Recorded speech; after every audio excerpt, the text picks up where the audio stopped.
Hey guys, this is Rupali. Welcome all of you to the class. Welcome to the RK Pharma. Today we are going to discuss day 50 जो कि आपके upcoming सारे examinations के लिए most useful है. आज का जो मैराथन है, specially this is the marathon. आज का जो मैराथन है NFL एग्ज़ाम के लिए है एंड जो भी आपके अपकमिंग फार्मासिस्ट एग्जामिनेशन से प्रिजन का हो, RRB का हो, सभी के लिए मोस्ट यूजफुल क्लास है. सो ठीक है.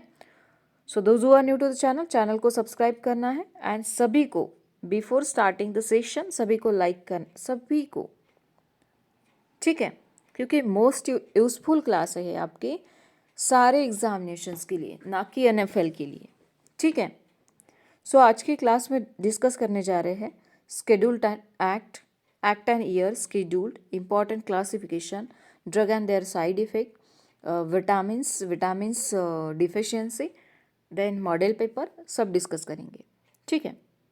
And one more important update to you, that is जो लोग मैराथन के पीछे भाग रहे हैं, भागो. मैं ये नहीं कह रही कि आपको नहीं करना है, but don't depend on it कि बस मैराथन करके हो गया और निकल गए एग्ज़ाम देने. नहीं होगा भैया. ठीक है.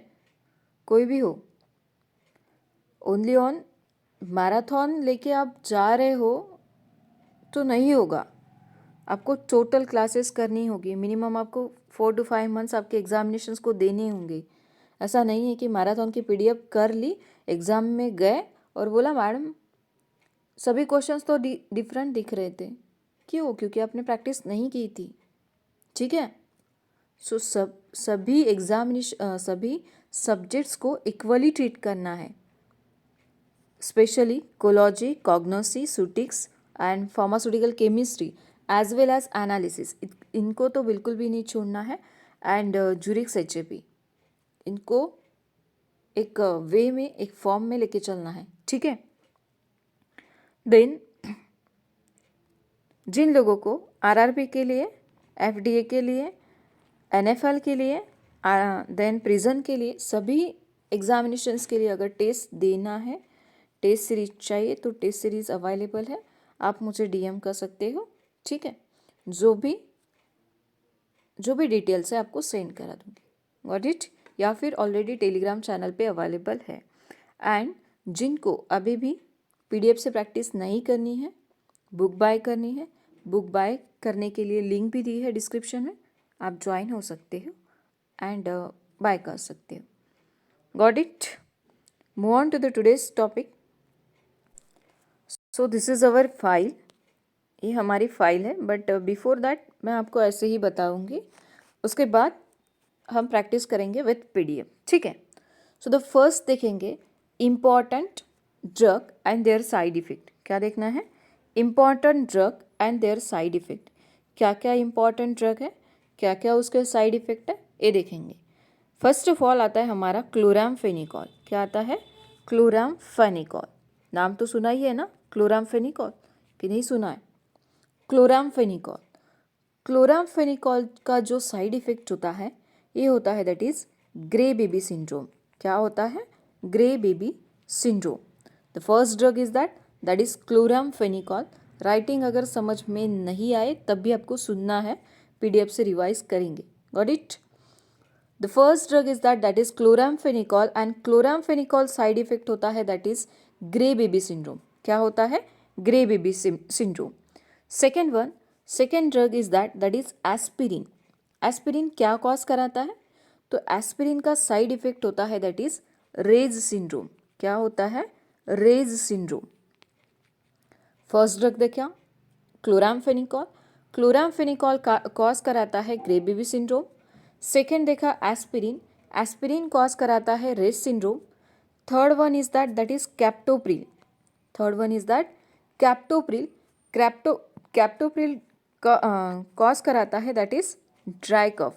क्या कॉज कराता है? क्या साइड इफेक्ट होता है इसका साइड इफेक्ट होता है दैट इज ड्राई कफ. याद हुए?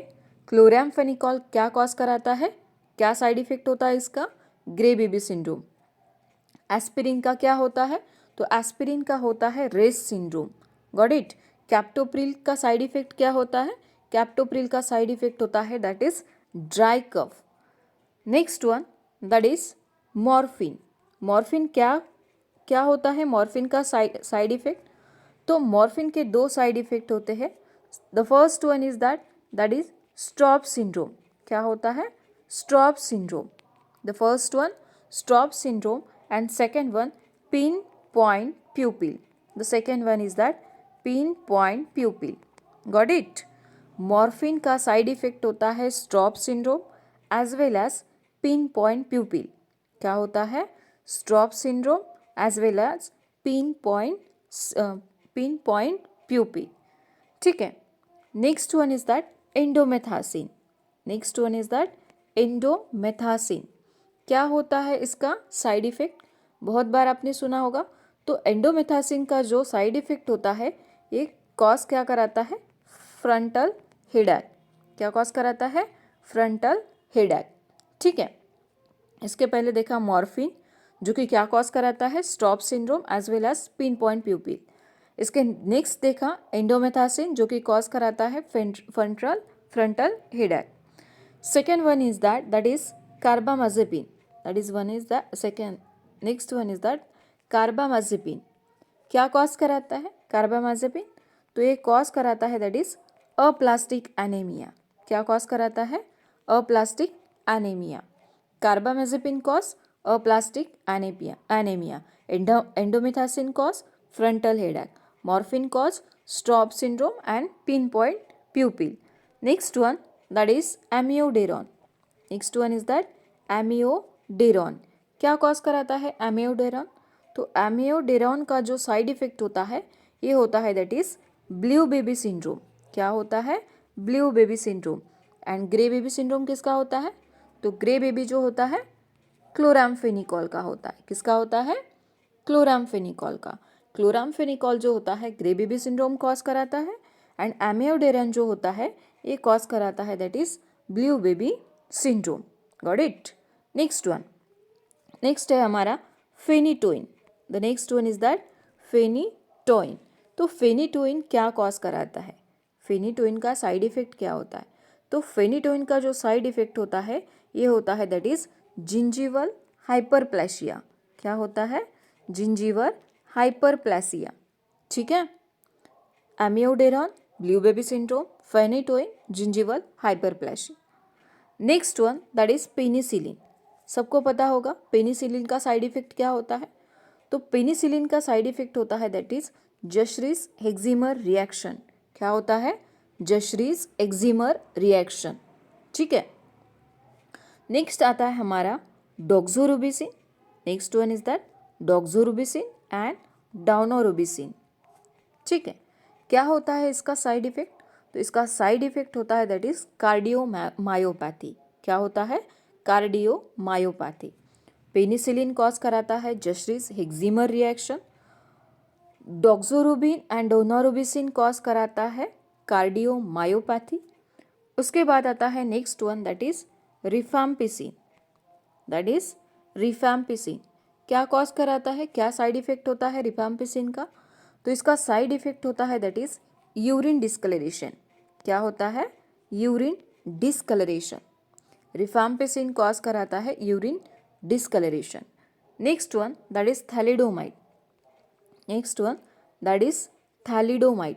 क्या कॉज कराता है थैलिडोमाइड का साइड इफेक्ट क्या होता है? तो इसका साइड इफेक्ट होता है दैट इज फोकोमिलिया। क्या होता है? फोकोमिलिया। थैलिडोमाइड कॉज कराता है phocomelia. Next one is that is cisplatin. That is cisplatin. क्या कॉज कराता है सिस्प्लैटिन? तो इसका साइड इफेक्ट होता है दैट इज नेफ्रोटॉक्सिसिटी। क्या होता है? Nephrotoxicity. Got it? Cisplatin cause कराता है नेफ्रोटॉक्सिसिटी। यूरिन डिस्कलरेशन से किससे होता है? रिफाम्पिसिन से। थैलिडोमाइड से क्या कॉज होता है? फोकोमिलिया। उसके बाद आता है हमारा नेक्स्ट दैट इज सिमेटिडिन। क्या आता है? सिमेटिडिन। सिमेटिडिन क्या कॉज कराता है? तो ये कॉज कराता है दैट इज गायनेकोमास्टिया। क्या कॉज कराता है? गायनेकोमास्टिया। ठीक है, ठीक है। Next one that is tetracycline. Tetracycline क्या कॉज कराता है? Discolouration of teeth. क्या कॉज कराता है? Discolouration of teeth. सिमेटिडिन क्या कॉज कराता है? गायनेकोमास्टिया। देन अमाइनोग्लाइकोसाइड क्या कॉज कराता है? अमाइनोग्लाइकोसाइड का अगर ड्रग का अगर साइड इफेक्ट होता है तो क्या होता है? तो ये होता है दैट इज ओटोटॉक्सिसिटी। क्या होता है? ओटोटॉक्सिसिटी। ठीक है। Then next one is that vancomycin. The next one is that vancomycin. क्या कॉज कराता है वैंकोमाइसिन? तो ये कॉज कराता है that is red man syndrome. क्या कॉज कराता है? Red man syndrome. Grey baby syndrome कौन कॉज कराता है? तो ये होता है दैट इज क्लोरामफेनिकॉल। क्या होता है? Chloramphenicol. Then blue baby syndrome कौन कॉज कराता है? तो ये होता है दैट इज एमियोडेरॉन। क्या होता है? एमियोडेरॉन। उसके बाद आता है next one that is sulphonamide drug. तो सल्फोनामाइड ड्रग क्या कॉज कराता है? सल्फोनामाइड ड्रग जो होते हैं क्या कॉज कराते हैं? तो ये जो कॉज कराते हैं स्टीवन जॉनसन सिंड्रोम। क्या कॉज कराते हैं? स्टीवन जॉनसन सिंड्रोम या फिर कर्निटेरियस। क्या कॉज कराता है सल्फोनामाइड? Steven Johnson syndrome. ठीक है। अब कुछ बचा है क्या? कैप्टोप्रिल बता दिया ना, ड्राई कफ। कैप्टोप्रिल क्या कॉज कराता है? Dry cough. ठीक है। तो चलिए देखते हैं पीडीएफ में क्या क्या है। ठीक है। So the important drug and their side effect. The first slide is that 40 question, हमें 40 पेजेस तक जाना है। देखिए यहाँ पे अगर आपको दिख रहा हो तो ठीक है, 40 पेजेस कवर अप करने हैं। सो चलिए, the first is that chloramphenicol. क्या बताया था? क्लोरामफेनिकॉल क्या कॉज कराता है? ग्रे बेबी सिंड्रोम कॉज कराता है। एस्पिरिन क्या कॉज कराता है? रेस सिंड्रोम कॉज कराता है। कैप्टोप्रिल क्या कॉज कराता है? ड्राई कफ कॉज कराता है। Vancomycin red man syndrome cause कराता है। क्या कॉज कराता है? Red man syndrome. करेक्ट कर लेना, यहाँ पे स्लैश चाहिए था, एंटर कर देना। ठीक है। Next one that is sulphonamide. Sulphonamide क्या कराता है? स्टीवन जॉनसन सिंड्रोम कॉज कराता है। क्या होता है? Steven Johnson syndrome. इसका जो साइड इफेक्ट होता है वो होता है Steven Johnson syndrome. Then aminoglycoside. Aminoglycoside क्या कॉज कराता है? ओटोटॉक्सिसिटी। क्या कॉज कराता है? ओटोटॉक्सिसिटी। टेट्रासाइक्लिन का क्या होता है? ये होता है डिस्कलरेशन ऑफ टीथ। क्या साइड इफेक्ट होता है टेट्रासाइक्लिन का? ये होता है discolouration of teeth. Next one that is cimetidine. Cimetidine क्या कॉज कराता है? ये कॉज कराता है दैट इज गायनेकोमास्टिया। क्या कॉज कराता है? Gynaecomastia. Then cisplatin. The next one is that is cisplatin. क्या कॉज कराता है? क्या साइड इफेक्ट होता है इसका?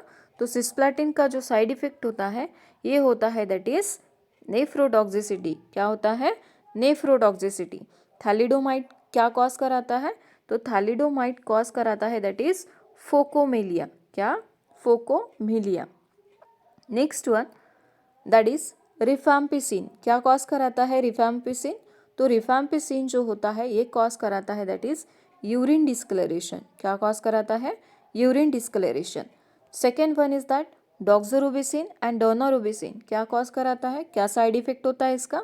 तो ये कॉज कराता है दैट इज कार्डियोमायोपैथी। क्या कॉज कराता है? Cardiomyopathy. Next one that is penicillin. Penicillin भी बहुत इंपॉर्टेंट है, यूरिन डिस्कलरेशन भी बहुत बार पूछा गया है। पेनिसिलिन क्या कॉज कराता है? तो पेनिसिलिन कॉज कराता है जशरीज हेक्सिमर रिएक्शन। क्या कॉज कराता है? Jarisch Herxheimer reaction. Got it. Next one that is phenytoin. Phenytoin क्या कॉज कराता है? तो फेनिटोइन कॉज कराता है दैट इज जिंजिवल हाइपरप्लेशिया। क्या कॉज कराता है? Gingival hyperplasia. फेनिटोइन का साइड इफेक्ट होता है gingival hyperplasia. Next one that is amiodarone. क्या होता है एमियोडेरॉन? एमियोडेरॉन का साइड इफेक्ट, तो इसका साइड इफेक्ट होता है that is blue baby syndrome. क्या होता है? Blue baby syndrome. Next one that is carbamazepine. क्या होता है कार्बामाजेपिन का साइड इफेक्ट? तो इसका साइड इफेक्ट होता है दैट इज अप्लास्टिक एनीमिया। किसकी कमी से होता है अप्लास्टिक एनीमिया? ये आपको कमेंट करना है। ठीक है। Carbamazepine aplastic anaemia. Carbamazepine aplastic anaemia. Then indomethacin. Indomethacin का क्या होता है साइड इफेक्ट? तो इसका होता है दैट इज फ्रंटल हेडेक। क्या देखा था हमने? Frontal headache. देन मॉर्फिन का देखा था Straub syndrome and pinpoint pupil. क्या देखा था? Straub syndrome and pinpoint pupil. ठीक है, नेक्स्ट वन देखते हैं एक्ट्स एंड देयर ईयर। क्या देखेंगे? Acts and their year. Before that आपको ऐसे ही बता देती हूँ कि क्या क्या होता है इसमें। ठीक है, तो फर्स्ट एक्ट आता है हमारा फार्मेसी एक्ट। क्या आता है? Pharmacy act. कब आया था फार्मेसी एक्ट? फार्मेसी एक्ट कब आया था? तो फार्मेसी एक्ट आया था इन द ईयर ऑफ 1948। कब आया था? इन द ईयर ऑफ 1948। और क्या आया था इसी के साथ? और एक एक्ट आया था। क्या आया था? जो कि था हमारा फैक्ट्री एक्ट। क्या था? Factory act. तो फैक्ट्री एक्ट कब आया था? ये आया था इन द ईयर ऑफ 1948। कब आया था? इन द ईयर ऑफ 1948। ठीक है, pharmacy act in the year of 1948, factory act आया था इन द ईयर ऑफ 1948। दोनों भी याद रखना है आपको। नेक्स्ट चलेंगे, नेक्स्ट है हमारा दैट इज 1940। 1940 में क्या आया है? 1940 में आया था ड्रग एंड कॉस्मेटिक एक्ट। 1940 में क्या आया था?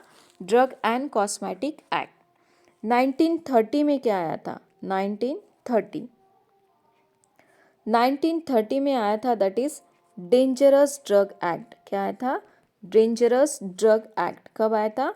1930 में आया था। कब आया था? 1930। उसके बाद 1919 क्या आया था? 1990 में इसमें आया था दैट इज पॉइजन एक्ट। क्या आया था? Poison act. नेक्स्ट आया 1970 में। 1970 में क्या आया? Indian patent act. क्या आया? Indian patent act. उसके बाद 1955 तो 55 में क्या आया था? इसमें आया था मेडिकल एंड टॉयलेट प्रिपरेशन। क्या आया था? Medical and toilet preparation. दोनों याद रखने हैं। 1955 में आया था medical and toilet preparation, that is MTP ऐसे लिखते हैं ना। तो एमटीपी जो मेडिकल टॉयलेट प्रिपरेशन है, जो कि आया था 1955 में। 1971 में आया था medical terminations of pregnancy act. क्या आया था? Medical termination of pregnancy act, जिसे हम एमटीपी कहते हैं, मेडिकल टर्मिनेशन ऑफ प्रेगनेंसी। तो ये एक्ट आया था इन द ईयर ऑफ 1971। कंफ्यूज मत होना। अगर आपको मेडिकल एंड टॉयलेट प्रिपरेशन पूछा जाता है तो ये आया था 1955। अगर आपको पूछा जाता है कि medical termination of pregnancy act कब आया था, तो ये आया था 1971 में। उसके बाद क्या बचा? 1954 बचा है। तो 1954 में आया था that is the drug and magic remedies act. 1954 में क्या आया था? Drug and magic remedies act. Drug and magic remedies act. उसके बाद इन द ईयर ऑफ 1994 में क्या आया था? तो इसमें आया था न्यू ड्रग पॉलिसी। इसमें क्या आया था? New drug policy in the year of 1994। उसके बाद इन द ईयर ऑफ 1985 में क्या आया था? तो एनडीपीएस आया था। 85 में क्या आया था? एनडीपीएस। क्या आया था? एनडीपीएस। उसके बाद इन द ईयर ऑफ 1995 इसमें आया था drug price and control order. क्या आया था? Drugs price and control order. 1857 में क्या आया था? 1857। तो 1857 में आया था दैट इज ओपीएम एक्ट। क्या आया था? OPM act. Move on to the slide. Acts and year देखना है हमें। ठीक है, द फर्स्ट एक्ट देखा इन द ईयर ऑफ 1940 आया था ड्रग एंड कॉस्मेटिक एक्ट। क्या आया था? Drug and cosmetic act. आप स्क्रीनशॉट ले सकते हो। ठीक है, इन द ईयर ऑफ 1940 आया था drug and cosmetic act. Second one in the year of 1948 आया था pharmacy act as well as factory act. क्या क्या आया था? Pharmacy act as well as factory act. उसके बाद 1930 में क्या देखा? इसमें आया था डेंजरस ड्रग एक्ट। क्या देखा था? Dangerous drug act. कब आया? इन द ईयर ऑफ 1930। उसके बाद 1919 इसमें आया था पॉइजन एक्ट। क्या आया? Poison act. और इसमें कुछ हुआ था, क्या हुआ था बताना है आपको। जनरल साइंस का क्वेश्चन है, जनरल नॉलेज, जनरल साइंस। 1990 में क्या हुआ था आपको बताना है फिर से, ठीक है। सो इन द ईयर ऑफ 1990 में आया था पॉइजन एक्ट। उसके बाद इन द ईयर ऑफ 1970 इसमें आया था इंडियन पेटेंट एक्ट। देन 1954 में आया the drug and magic remedies act. 1955 में बताया था medical toilet preparation, medical and toilet preparation. अगर 71 आपको पूछा जाता है तो इसमें आता है medical terminations of pregnancy act in the year of 1971। Then in the year of 1994 में आया था न्यू ड्रग पॉलिसी। क्या आया था? New drug policy. And the last, second last है शायद, इन द ईयर ऑफ 1995 क्या आया था? 1995 में इसमें आया था ड्रग प्राइस कंट्रोल ऑर्डर। क्या आया था? Drug price control order. And the next one that is in the year of 1985, तो 85 में आया था दैट इज एनडीपीएस। क्या आया था? NDPS, that is narcotic drug and psychotropic substance act. क्या आया था? Narcotic drug and psychotropic substance act. Then 1857 में क्या आया था? तो 1857 में आया था द ओपीएम एक्ट। क्या आया था? The OPM act. सभी को याद हुए? एक बार फिर से यहाँ पे रिवाइज कर देती हूँ within a minutes. 1940 drug and cosmetic act, 1948 pharmacy act, factory act, 1930 dangerous drug act, 1990 poison act, 1970 Indian patent act, then 1954 drug and magic remedies act, 1955 medical and toilet preparation, 1971 medical termination of pregnancy act, 1994 new drug policy act, 1995 drug price control order, 1985 narcotic drug and psychotropic substances, and 1855 में आया था the OPM act. I hope सभी को याद हुए होंगे। Got it? Move on to the next topic. क्या है अब? ये भी इम्पॉर्टेंट है आपके examinations point of view. Glands and their hormones secreted by them. ये शायद हौच पौच हुआ है बट आपको बता देती हूँ कि किस तरह है, ठीक है। नेक्स्ट टॉपिक, नेक्स्ट है हमारा that is glands and their secreted, glands and hormones secreted by them. The next topic is that is glands and hormones secreted by them. ठीक है. So the first is that is pituitary gland. The first one is that pituitary gland. क्या है हमारा? pituitary gland. तो pituitary gland में 3 type है। कितने type है? 3 टाइप है. The first one is that anterior pituitary, second one posterior pituitary, and the third one is that is intermediate pituitary. किसके बता रही हूँ? Pituitary gland. Pituitary gland also known as master gland. And master of master gland किसे कहेंगे? Master of master gland कौन होता है ये आपको बताना है, ठीक है। पिट्यूटरी ग्लैंड के कितने टाइप्स होते हैं? 3 सब टाइप्स है। That is anterior pituitary, posterior pituitary and intermediate pituitary. क्या क्या है? Anterior pituitary, posterior pituitary and intermediate pituitary. Anterior pituitary के क्या क्या पार्ट है देखेंगे हम। The first one GH hormone, the first one GH hormone that is growth hormone. Second one prolactin, आप यहाँ भी देख सकते हो बट यहाँ पे स्पेलिंग स्पेस नहीं है तो मैं ऐसे ही बता देती हूँ, ठीक है। The first one is that is growth hormone, second one that is prolactin, third one that is TSH थायरोट्रॉपिक hormone या फिर थायराइड स्टिमुलेटिंग हार्मोन भी बोला जाता है। क्या होता है ये? Thyroid stimulating hormone, TSH is that. Then उसके बाद आता है FSH क्या होता है? Follicle stimulating hormone. क्या होता है? Follicle stimulating hormone. नेक्स्ट आता है LH, ये होता है दैट इज लूटेनाइजिंग हार्मोन। क्या होता है? Luteinizing hormone. And the last one that is ACTH, ये होता है एड्रेनोकॉर्टिकोट्रोपिक हार्मोन। क्या होता है? Adrenocorticotropic hormone. First one growth hormone, then prolactin, thyroid stimulating hormone, then follicle stimulating hormone, and the last one LH and ACTH. LH luteinizing hormone and last one ACTH that is adrenocorticotropic hormone. ये आपको पूछा जाता है कि anterior pituitary के क्या क्या part होते हैं, ठीक है। एंटीरियर पिट्यूटरी के क्या पार्ट होते हैं, सॉरी पार्ट नहीं, क्या हार्मोन सिक्रेट कराता है anterior pituitary, which type of hormone secreted by the anterior pituitary gland, ठीक है। इस टाइप के क्वेश्चंस आपको अगर आता है तो आपको करना है, इनमें से आपको कोई एक क्वेश्चन, एक आपको हार्मोन दिया जाएगा या फिर 3-4 भी दिए जाएंगे। ऑल ऑफ द अबव करके भी होता है, नन ऑफ द अबव करके भी ऑप्शंस होता है, ठीक है। एलिमिनेशंस आपको करना है। सो एंटीरियर पिट्यूटरी देखा, GH, prolactin, TSH, FSH, LH, ACTH, ये हुआ हमारा एंटीरियर पिट्यूटरी। नेक्स्ट हमारा आता है एंटीरियर पिट्यूटरी के बाद पोस्टीरियर पिट्यूटरी। क्या आता है? Posterior pituitary. तो पोस्टीरियर पिट्यूटरी 2 हार्मोन सिक्रेट कराता है। क्या क्या? Oxytocin and vasopressin. Oxytocin, vasopressin. The posterior pituitary secrete क्या कराता है? Oxytocin, vasopressin. Got it?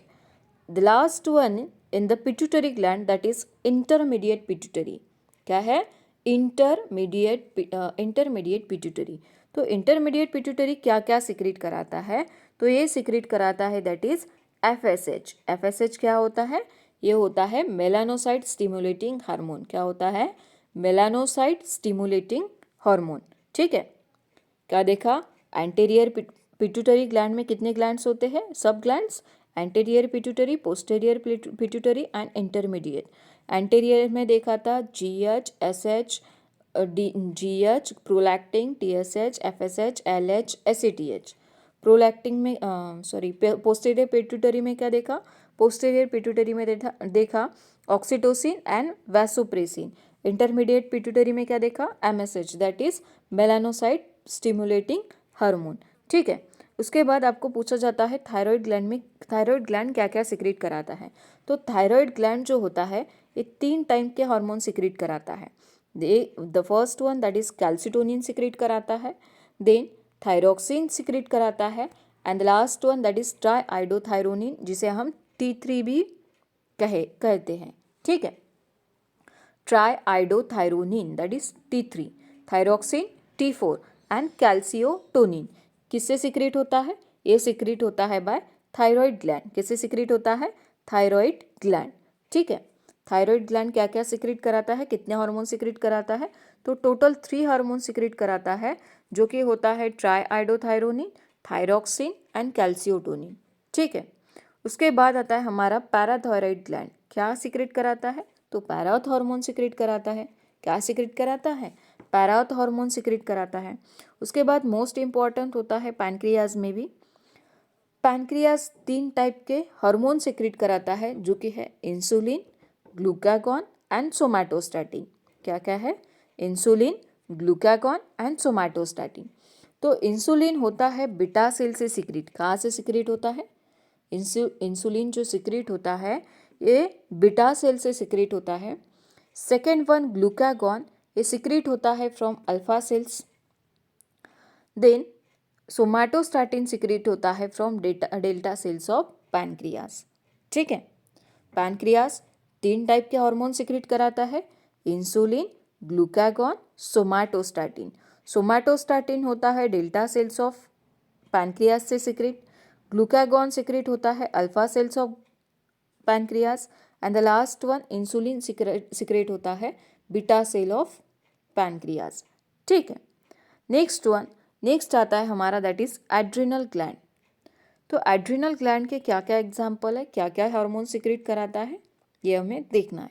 तो एड्रिनल ग्लैंड सिक्रेट कराता है glucocorticoids and mineralocorticoids. Glucocorticoids, mineralocorticoids.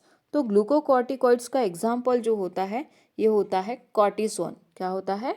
Cortisone. And mineralocorticoids का क्या होता है? ये होता है अल्डोस्टेरॉन। क्या होता है? अल्डोस्टेरॉन। एंड और होता है that is 6 steroid and adrenaline. 6 steroid and adrenaline, ठीक है। क्या क्या सिक्रेट कराता है adrenal gland? Glucocorticoids, mineralocorticoid, 6 steroid and adrenaline. ये सिक्रेट होता है बाय एड्रिनल ग्लैंड। किससे सिक्रेट होता है? Adrenal gland. उसके बाद नेक्स्ट आता है टेस्टिस। टेस्टिस क्या सिक्रेट कराता है? सबको पता है, टेस्टोस्टेरॉन, एंड ओवरिज सिक्रेट कराता है प्रोजेस्टेरॉन। ठीक है, समझ में आया? पिट्यूटरी देखा, पिट्यूटरी के 3 पार्ट देखे, anterior, posterior and intermediate. Anterior में देखा GH, prolactin, TSH, FSH, LH and ACTH. Posterior में देखा ऑक्सीटोसिन एंड वैसोप्रेसिन। इंटरमीडिएट में देखा MSH, that is melanocyte stimulating hormone. उसके बाद देखा हमने थायराइड। थायराइड में 3 हार्मोन सिक्रेट होते हैं, T3, T4 and calcitonin. T3 क्या होता है? ट्राईआइडोथायरोनिन, एंड T4 क्या होता है? थायरॉक्सिन। उसके बाद देखा पैनक्रियाज। पैनक्रियाज जो कि 3 सेल सिक्रेट पैनक्रियाज जो कि 3 हार्मोन सिक्रेट कराता है। इंसुलिन। इंसुलिन सिक्रेट होता है from beta cells of pancreas. Glucagon secrete होता है alpha cells of pancreas, and somatostatin secrete होता है from delta cells of pancreas. उसके बाद देखा adrenal gland. Adrenal gland 4 type क्या हार्मोन सिक्रेट कराता है? Glucocorticoid, mineralocorticoid, 6 steroid and adrenaline. Last one देखा टेस्टिस। टेस्टिस सिक्रेट कराता है टेस्टोस्टेरॉन, ओवरी सिक्रेट कराता है progesterone. Got it? Next, I hope सभी को समझ आया। नेक्स्ट देखेंगे scheduled and their rules. Most important topic है आपके examination point of view.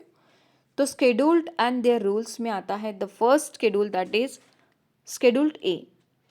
Scheduled A, तो ए से याद रखना है आपको, दैट इज एप्लीकेशन। ए से क्या याद रखना है आपको? Application. So the first scheduled in this, that is scheduled A. Scheduled A, तो शेड्यूल ए किसके लिए होता है? ए से क्या याद रखना है आपको? एप्लीकेशन। किसके लिए? Licence issue and renewal of licence. Application, A for application, किसके लिए? Licence issue and renewal of licence. ठीक है, A for applications for the licence issue and renewal of licence. Got it? Next one, next में याद रखना है schedule B. Schedule B होता है आपका rate of fee for the test और एनालिसिस। इसमें याद रखना है आपको रेट ऑफ फी। रेट्स याद रखना है बी में। शेड्यूल बी में होता है rates of fee for the test और एनालिसिस, ये होता है शेड्यूल बी। शेड्यूल ए होता है application for the licence issue and renewal of licence. Schedule B होता है rates of fee for the test और एनालिसिस। शेड्यूल सी होता है list of biological and other special product. List of biological and other special product, इसमें क्या होता है main? whose import, sale, distributions and manufacturings are governed by the special provision. are governed by the special provision. इसमें याद रखना है आपको list of biological and other special product. list of biological and other special product. ठीक है, किसमें? Schedule सी में। Then next आता है हमारा शेड्यूल C1। नेक्स्ट आता है शेड्यूल C1, तो इसमें याद रखना है आपको list of other special product. क्या याद रखना है? List of other special product. A for application, B for test and analysis, rates of fees for test और analysis, C list of biological and other special product, C1 list of other special product. Got it? I think सभी को समझ में आया। Next one, move on to the next schedule, that is schedule D. तो schedule D होता है that is list of drug exempted from what? List of drug exempted from what? तो ये होता है exempted from provision of import of drug. क्या होता है?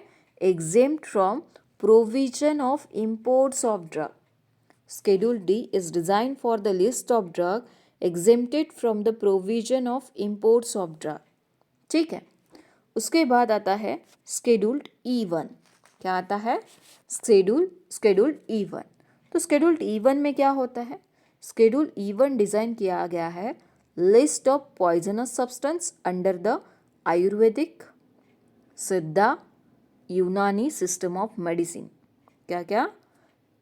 Scheduled even designed for the list of poisonous substances under the Ayurvedic including Siddha and Unani system of medicine। ये होता है Scheduled E1। Schedule F and F1 किसके लिए होता है? Schedule F and F1 किसके लिए होता है? तो F and F1 होता है provision applicable to the production, testing, storage, packaging, labeling of biological and special product. जो हमने बायोलॉजिकल एंड स्पेशल प्रोडक्ट देखा था, किस में देखा था? स्केड्यूल सी में। इसी का जो प्रोडक्शंस होता है, टेस्टिंग होती है, स्टोरेज होता है, पैकेजिंग होती है, लेबलिंग होती है, इसी का जो प्रोविजन अप्लीकेबल होता है किस में होता है? ये होता है स्केड्यूल एफ एंड F1 में, F1 में। ठीक है, provision applicable to the production, testing, storage, packaging and labeling of biological and other special product। biological and other special product, ये हुआ हमारा F and F1। उसके बाद आता है next, that is F2। F2 में क्या होता है? तो F2 होता है for standard for surgical dressing. किसके लिए? स्टैंडर्ड फॉर सर्जिकल ड्रेसिंग के लिए होता है F2। किसके लिए होता है? Standard for surgical dressing. उसके बाद आता है next one, that is F3। क्या होता है F3? तो F3 होता है for standard for sterilise umbilical tapes. किसके लिए होता है? Standard for sterilise umbilical tape. Umbilical tape के लिए क्या होता है? स्टैंडर्ड फॉर अम्बिलिकल टेप्स के लिए क्या होता है? तो ये होता है दैट इज F3। F2 में क्या आता है? Standard for surgical dressing. C में क्या F एंड F1 में क्या आता है? Biological and other special product regarding जो भी प्रोविजन है वो सब किस में आते हैं? F1 में, F एंड F1 में। उसके बाद आता है double F, that is FF। तो FF किसके लिए होता है? ये होता है ऑफ्थैल्मिक प्रिपरेशन के लिए। किसके लिए होता है? ऑफ्थैल्मिक प्रिपरेशंस के लिए। ठीक है, उसके बाद स्केड्यूल G आता है। किसके लिए आता है स्केड्यूल G? तो इसमें होता है list of substance that are required to be used only under the medical supervision। only under the medical supervision। concentrate on only under the medical supervision। ठीक है, list of substances that are required to be used only under the medical supervision only under the medical supervision। उसके बाद आता है scheduled H. क्या आता है? Scheduled H.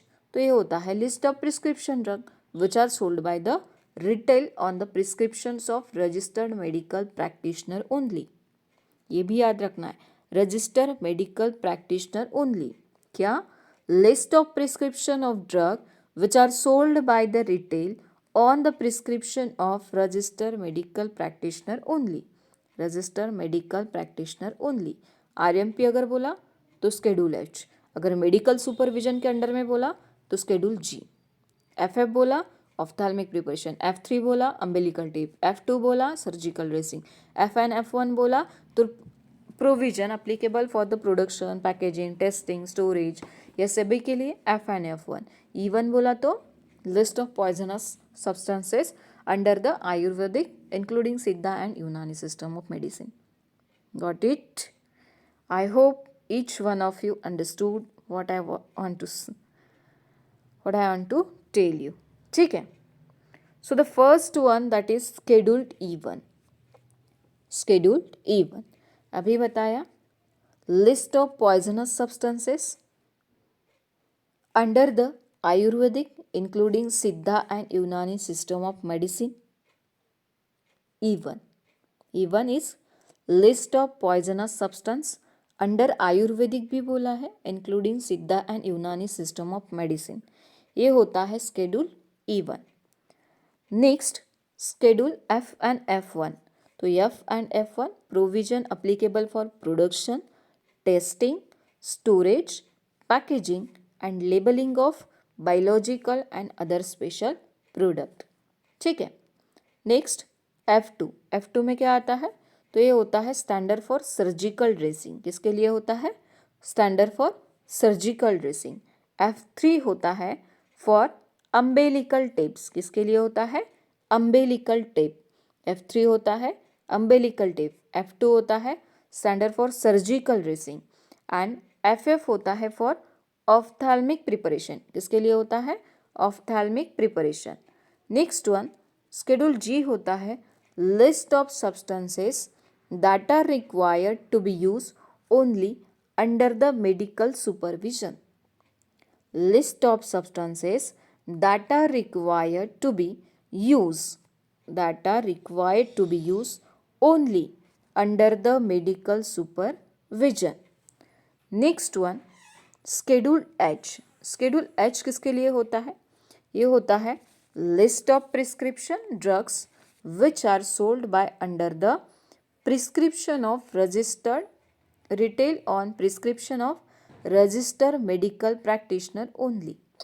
List of prescription drugs which are sold by the retail on the prescription of registered medical practitioner only. RMP के under में sold किया जाता है वो होता है schedule H. Next schedule J. Next होता है हमारा स्केड्यूल J. तो स्केड्यूल J किसके लिए होता है? तो स्केड्यूल J जो होता है ये होता है अनक्यूरेबल डिसीज, जो कि क्योर नहीं हो सकते हैं। डिसीज ऐसे डिसीज के लिए होता है जो कि क्योर नहीं होते हैं। Not purport to prevent or cure disease or ailment which a drug may not purport to prevent or cure, totally cure नहीं होते हैं, इसलिए इसको डिसीज किस कैटेगरी में आता है? Disease or ailment which a drug may not purport और prevent or cure the disease. अनक्यूरेबल disease भी कहा जाता है, डायरेक्टली याद रखना। उसके बाद आता है next one that is schedule K. Next आता है स्केड्यूल के। Drug exempted from manufacturing of clash हुआ है। Drug exempted from certain provision related to manufacture of drug. Exempted from what? Manufacturing. क्या याद रखना है? Exempted from manufacture of drug. The drug exempted from certain provision. The drug exempted from the certain provision relating to what? Relating to the manufacture of drug. Relating to the manufacture of drug. ये होता है schedule के। क्या होता है? Schedule K. Next one schedule M. Schedule M में क्या आता है? तो स्केड्यूल एम होता है GMP requirement of factory premises. GMP requirement of factory premises, ये होता है स्केड्यूल एम। क्या होता है? Schedule M GMP requirement of factory premises. Then schedule N. Schedule N किसके लिए होता है? तो ये होता है list of minimum equipment for efficient running of pharmacy. List of minimum equipment for efficient running of pharmacy, that is होता है स्केड्यूल एन। क्या होता है? Schedule N. स्केड्यूल ओ किसके लिए होता है? तो स्केड्यूल ओ होता है स्टैंडर्ड फॉर डिसइंफेक्टेंट फ्लूइड। किसके लिए होता है? Standard for disinfectant fluid. आप राइट डाउन कर लीजिएगा क्योंकि यहाँ पे स्लाइड अच्छी नहीं आई है। सो द स्केड्यूल्ड ओ होता है for standard for disinfectant fluid. Schedule N होता है for efficient running of pharmacy. Minimum equipment for efficient running of pharmacy, ये होता है scheduled N. And schedule M होता है GMP requirement for factory premises. Then schedule P होता है life period of drug. क्या होता है? स्केड्यूल पी होता है life period of drug. P1 होता है pack size of drug. Q होता है फॉर स्केड्यूल क्यू होता है फॉर किसके लिए? List of coal tar colour. किसके लिए? List of coal tar colour permitted to be use in the cosmetic. List of coal tar colours. ठीक है। नेक्स्ट वन नेक्स्ट आता है हमारा स्केड्यूल आर। ये होता है स्टैंडर्ड फॉर मैकेनिकल कॉन्ट्रासेप्टिव। किसके लिए? Standard for mechanical contraceptive. Next आता है हमारा स्केड्यूल्ड एस, जो कि होता है स्टैंडर्ड फॉर कॉस्मेटिक। किसके लिए होता है? Standard for cosmetic. Then schedule T. किसके लिए होता है? तो ये होता है requirement of factory premises and hygienic condition for Ayurvedic including Siddha and Unani drug. Requirements of factory premises and the hygienic condition for Ayurvedic including Siddha and Unani drugs। ये होता है स्केड्यूल टी। उसके बाद आता है next one, that is schedule you. Next क्या आता है? Schedule you. तो स्केड्यूल यू किसके लिए होता है? ये एनालिटिकल रिकॉर्ड्स के लिए होता है। किसके लिए होता है? Analytical records. Schedule you for analytical record. U1 किसके लिए होता है? तो ये रॉ मटेरियल के लिए होता है। मैन्युफैक्चरिंग पर्टिकुलरली जो होता है manufacturing raw material and analytical records of cosmetic के लिए होता है। And the first particular show in manufacturing raw material and analytical records of drug के लिए होता है। ये होता है एनालिटिकल रिकॉर्ड्स ऑफ ड्रग। ये होता है analytical records of cosmetic. Analytical records of cosmetic U1 होता है। एनालिटिकल रिकॉर्ड्स ऑफ ड्रग होता है दैट इज U। क्या होता है? U। ठीक है। उसके बाद next one, that is scheduled V. तो स्केड्यूल्ड वी किसके लिए होता है? तो स्केड्यूल्ड वी होता है पेटेंट एंड प्रोप्राइटरी मेडिसिन। किसके लिए? Patent and proprietary medicine.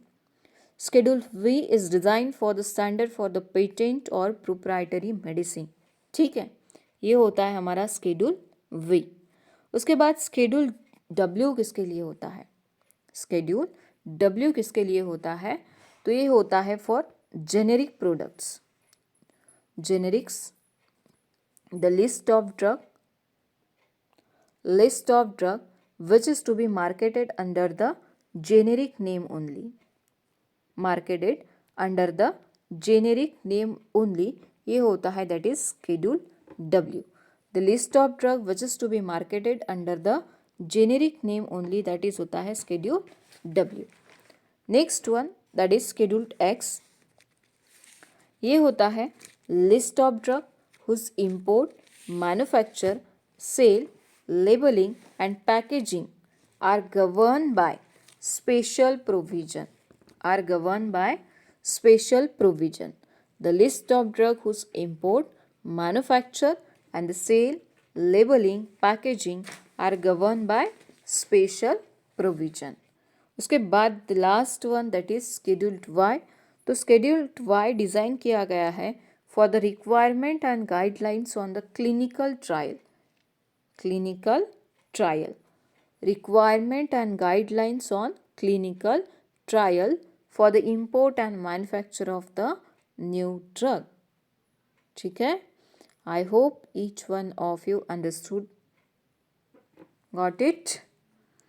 Moving to the next topic, क्या है हमारा नेक्स्ट टॉपिक देखते हैं।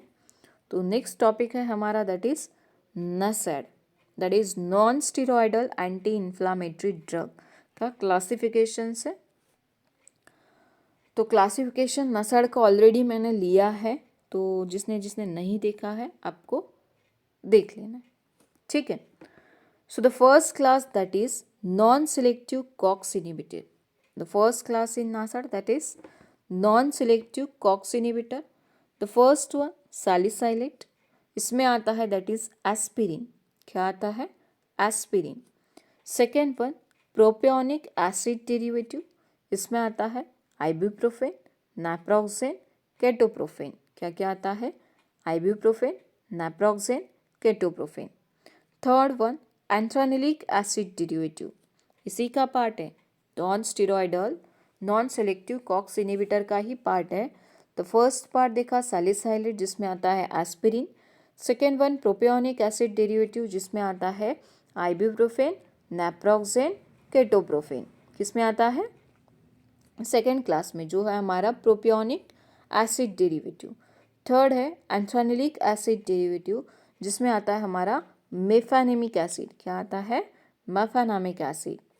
देन आता है अराइल एसिटिक एसिड डेरिवेटिव। क्या आता है? अराइल एसिटिक एसिड डेरिवेटिव, जिसमें आता है डाइक्लोफेनाक, एसिक्लोफेनाक। क्या आता है? Diclofenac, aceclofenac. किसमें आता है? अराइल एसिटिक एसिड डेरिवेटिव में।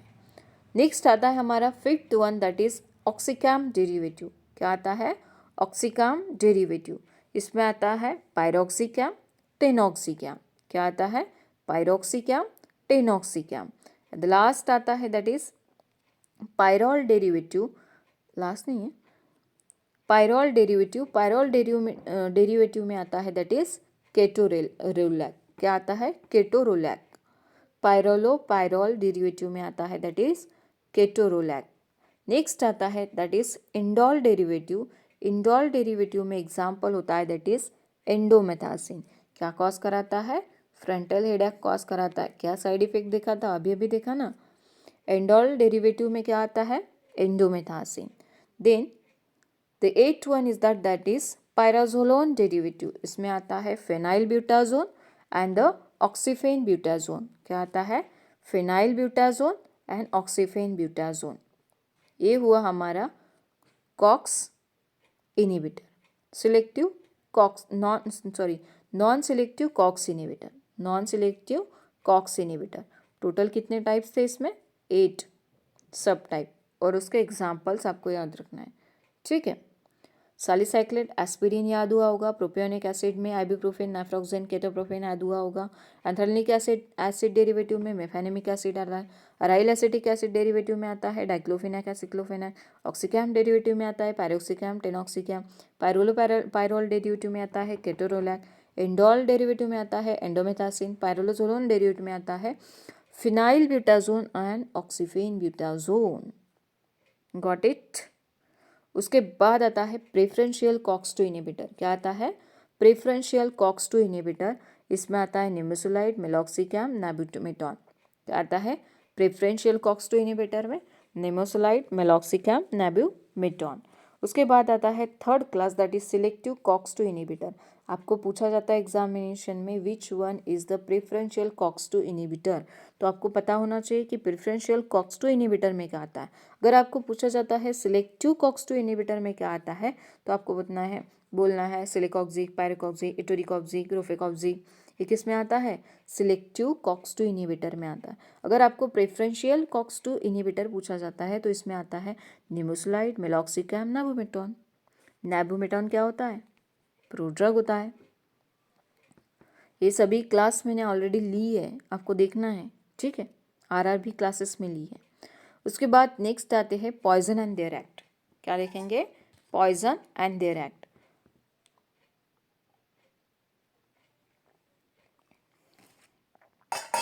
सो पॉइजन एंड देयर एक्ट में फर्स्ट आता है that is the first one paracetamol. तो पैरासीटामोल की अगर पॉइजनिंग हो जाती है, if the patient suffering from paracetamol poisoning, then which antidote is given to the patient. किस टाइप का एंटीडोट दिया जाएगा? तो इसे दिया जाएगा that is N acetyl cysteine. क्या? N acetyl cysteine. Paracetamol, N acetyl cysteine. क्या दिया जाएगा?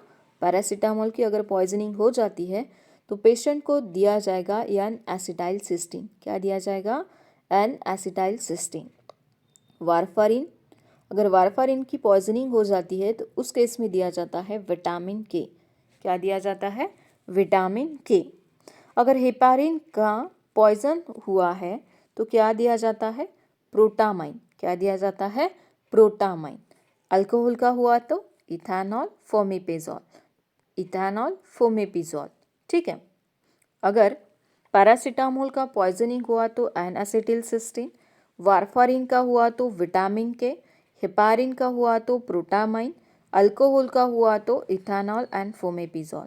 अगर बेंजोडाइजिपिन का पॉइजनिंग हो जाता है तो इनकेस हम देते हैं फ्लुमाजिनिल। क्या देते हैं? फ्लुमाजिनिल। इनकेस अगर बेंजोडाइजिपिन का पॉइजनिंग हो जाता है तो दैट टाइम क्या देते हैं, flumazenil, paracetamol, N acetylcysteine, warfarin, vitamin K, heparin, protamine, alcohol, ethanol and fomepizole and benzodiazepine, flumazenil.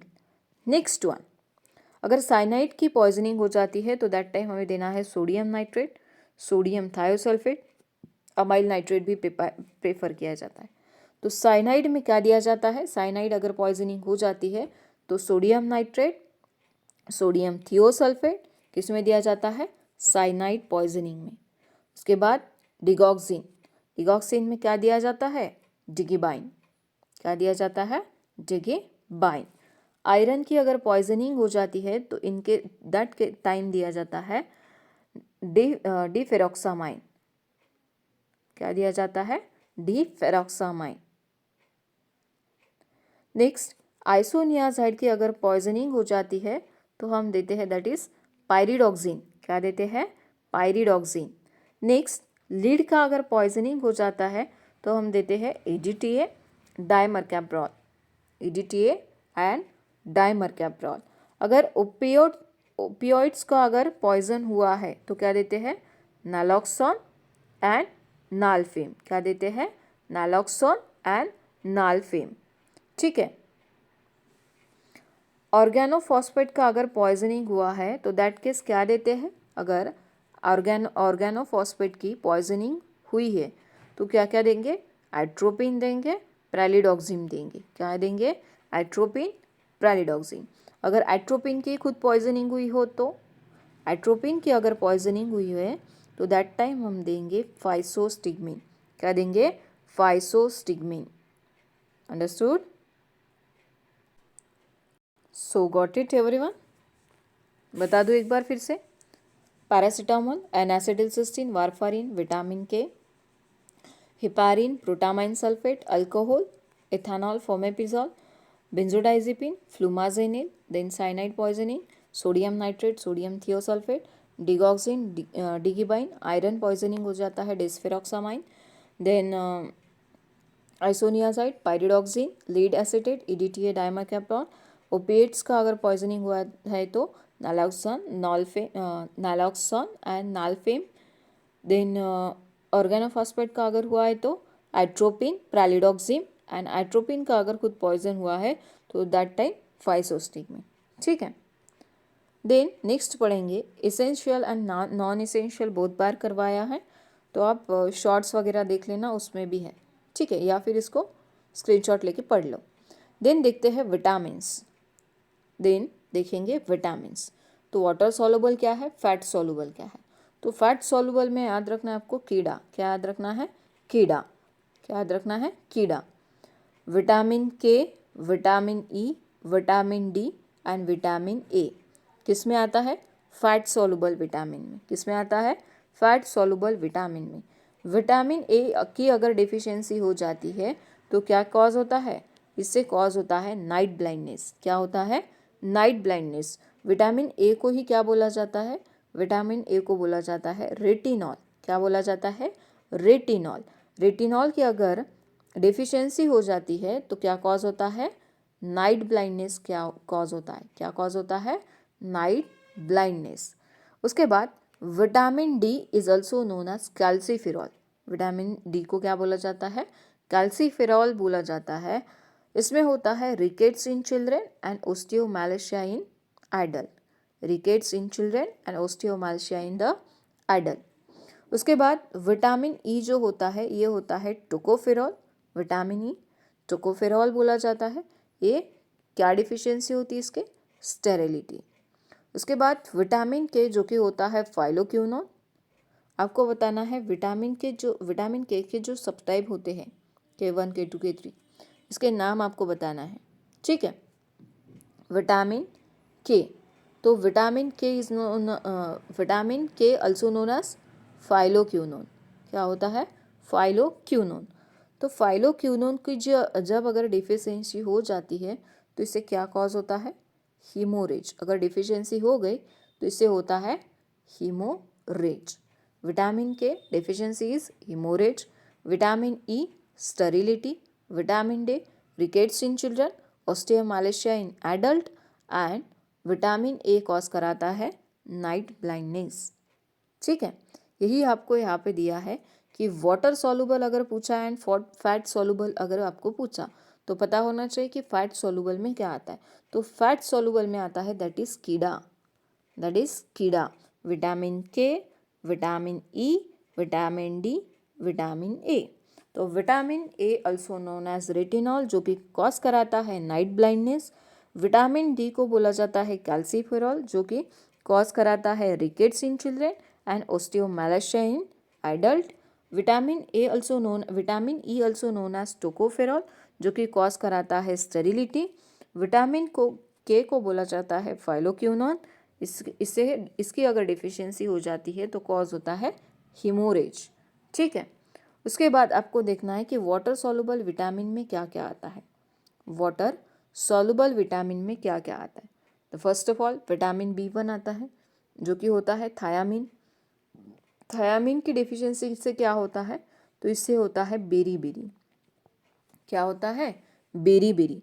Water soluble vitamin में आता है vitamin B1, vitamin B2, vitamin B3, vitamin B5, vitamin B6, vitamin B7, vitamin B12, vitamin B9, vitamin C। किस में आता है, ये आता है वाटर सॉल्युबल विटामिन में। किस में आता है, वाटर सॉल्युबल विटामिन में।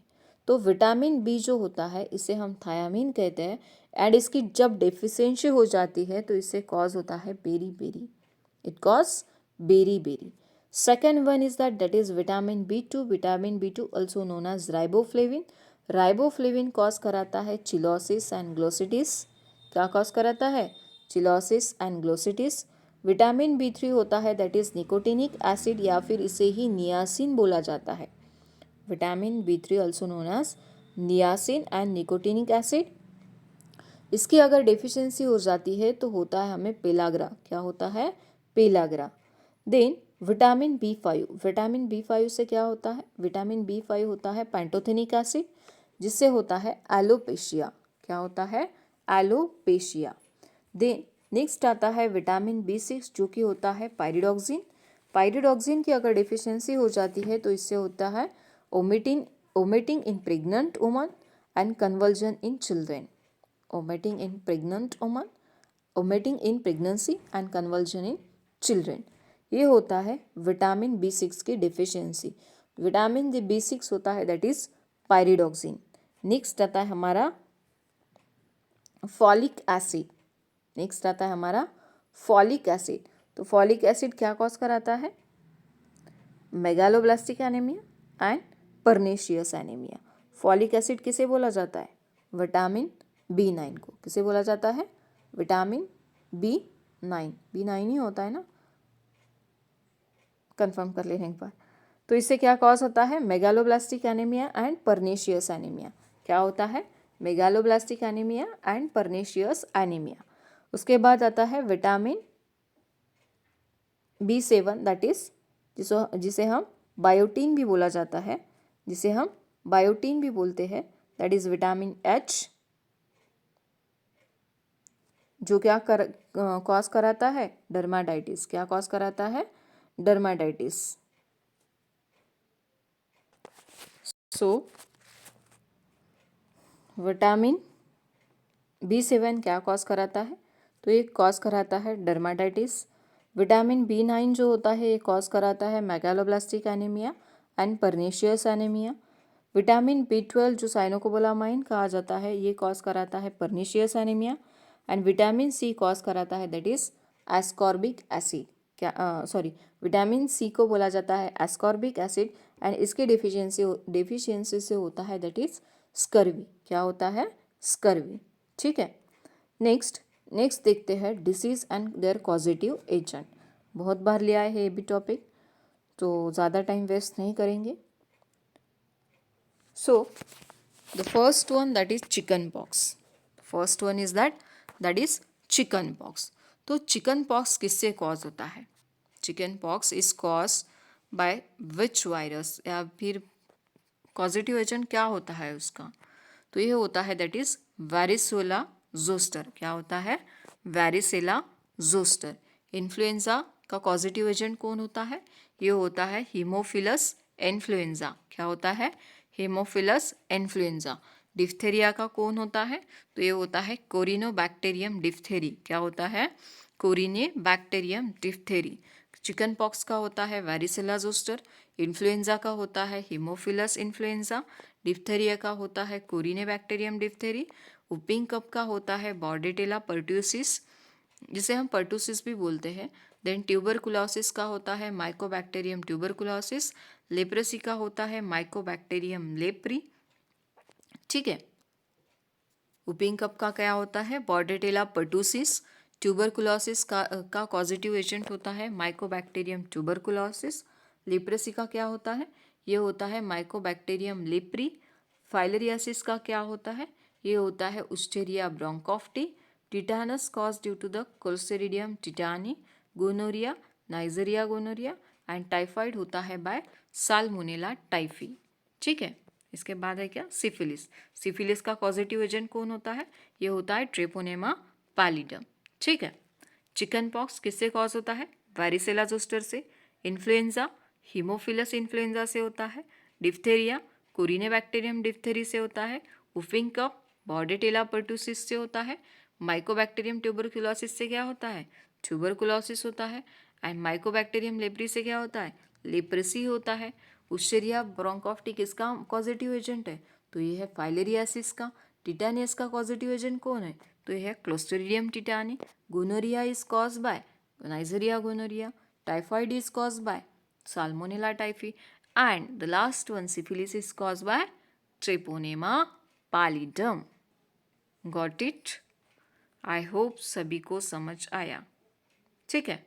और भी है। मलेरिया किससे कॉज होता है? तो मलेरिया होता है प्लाज्मोडियम वाइवैक्स से भी होता है, ओवेल से भी होता है, फाल्सिफेरम से भी होता है एंड प्लाज्मोडियम मलेरिया से भी होता है। मलेरिया किससे किससे कॉज होता है? तो plasmodium vivax, plasmodium ovale, plasmodium falciparum, plasmodium malariae. ये होता है causative agent of malaria. Plague का कॉजेटिव एजेंट कौन होता है? ये होता है एर्सिनिया पेस्टिस। क्या होता है? एर्सिनिया पेस्टिस। कॉलरे का कौन होता है? ये होता है विब्रियो कॉलरी। क्या होता है? Vibrio cholerae. पोलियोमाइलिटिस का क्या होता है? Polio virus. क्या होता है? Polio virus. And small pox का होता है वेरियोला वायरस। क्या होता है? Variola virus. चिकन पॉक्स का क्या होता है? Varicella zoster. And small pox का क्या होता है? वेरिओला। ये वेरिसेला एंड वेरिओला याद रखना है। Varicella zoster chicken pox, variola virus small pox. ठीक है। नेक्स्ट है हमारा एंटी हाइपरटेंसिव ड्रग। नेक्स्ट क्या है हमारा? Anti hypertensive drug. ये आपका रिवीजन क्लास है, तो बिफोर दैट इसके पहले जितने भी क्लासिफिकेशंस हुए हैं while covering MCQ exam MCQ, तो वो क्लास आपको कंप्लीट करनी है। ठीक है। So the anti hypertensive drug में क्या क्या होता है, क्या कितने टाइप के ड्रग आते हैं, क्या क्या एग्जाम्पल्स होते हैं, ये देखना है। So the first class is that is diuretic. The first class is diuretic. इसमें आता है बुमेटानाइट, फ्रूसेमाइड, स्पाइरिनोलैक्टोन, हाइड्रोक्लोरथायाजाइड। क्या क्या आता है डायूरेटिक में? बुमेटानाइट, फ्यूरोसेमाइड, स्पाइरिनोलैक्टोन, हाइड्रोक्लोरथायाजाइड। किस में आता है? डायूरेटिक क्लास में। किसके क्लास में? एंटी हाइपरटेंसिव ड्रग के क्लास में, डायूरेटिक क्लास में आता है बुमेटानाइट, फ्यूरोसेमाइड, स्पाइरिनोलैक्टोन, हाइड्रोक्लोरथायाजाइड। ठीक है। नेक्स्ट आता है हमारा दैट इज बीटा ब्लॉकर। क्या आता है? एंटी हाइपरटेंसिव में ही बीटा ब्लॉकर। तो बीटा ब्लॉकर में आता है एटानोलॉल, कार्विडिलॉल, लाबेटालॉल, मेटोप्रोलॉल। क्या आता है? एटानोलॉल, कार्विडिलॉल, लाबेटालॉल, मेटोप्रोलॉल। किस में आता है? बीटा ब्लॉकर में। किस में आता है? बीटा ब्लॉकर में। नेक्स्ट आता है third one that is ACE inhibitor. Next क्या आता है? ACE inhibitor. इसमें आता है कैप्टोप्रिल, इनालाप्रिल, इजियोनोफ्रिल, रैमीफिल, फोसिनोफिल। ठीक है। क्या क्या आता है? Captopril, enalapril, lisinopril, ramipril and fosinopril. किसमें आता है? ACE inhibitor. किस में आता है? ACE inhibitor. नेक्स्ट आता है हमारा ARBs। नेक्स्ट क्या आता है? ARBs। तो इसमें एग्जाम्पल क्या होते हैं? टेल्मिसार्टान, लोसार्टान, वालसार्टान, कैंडेसार्टान। क्या क्या होते हैं? टेल्मिसार्टान, लोसार्टान, वालसार्टान एंड कैंडेसार्टान। किसके एग्जाम्पल होते हैं? ARB के एग्जाम्पल होते हैं। किसके होते हैं? ARB। उसके बाद आता है next calcium channel blocker. Next आता है अल्फा ब्लॉकर। क्या आता है? Alpha blocker. तो अल्फा ब्लॉकर के एग्जाम्पल क्या होते हैं? अल्फा ब्लॉकर्स में आता है that is prazosin, terazosin, doxazosin. क्या आता है? Prazosin, terazosin and doxazosin. किस में आता है? Alpha blocker. किसके? एंटी हाइपरटेंसिव क्लास में। देन आता है next that is calcium channel blocker. Next क्या आता है? Calcium channel blocker. तो कैल्शियम चैनल ब्लॉकर में क्या क्या आता है? एम्लोडिपिन, करेक्ट कर लेना, ठीक है, डिपिन, एम्लोडिपिन, नेफेडेफिन, निकार्डिपिन, डिल्टियाजेब, वरापैमिल, ठीक है। Amlodipine, nifedipine, nicardipine, diltiazem, verapamil. किस में आता है? यह आता है कैल्शियम चैनल ब्लॉकर में। किस में आता है? कैल्शियम चैनल ब्लॉकर्स में। And the other last one is that is other. Other में क्या आता है? इसमें आता है that is hydralazine, clonidine, sodium nitroprusside, minoxidil, alpha methyl dopa. क्या क्या आता है? Hydralazine, clonidine, sodium nitroprusside, minoxidil and alpha methyl dopa. किस में आता है? अदर्स। क्या क्या देखा? इसमें देखा था diuretic, beta blocker, ACE inhibitor, ARB, calcium channel blocker, alpha blocker, than others. यही क्लास देखे हमने। टोटल कितने क्लास देखे? 7 क्लास। तो डायूरेटिक में एग्जाम्पल देखा ब्यूमेटानाइट, फ्यूरोसेमाइड, स्पाइरिनोलैक्टोन, हाइड्रोक्लोरथायाजाइड। किस में देखा? डायूरेटिक। सेकंड देखा बीटा ब्लॉकर। तो बीटा ब्लॉकर में क्या क्या एग्जाम्पल आते हैं? एटानोलॉल, कार्विडिलॉल, लैबेटोलॉल, मेटोप्रोलॉल। एटानोलॉल, कार्विडिलॉल, लैबेटोलॉल, मेटोप्रोलॉल। किस में आता है? ये आता है बीटा ब्लॉकर्स में।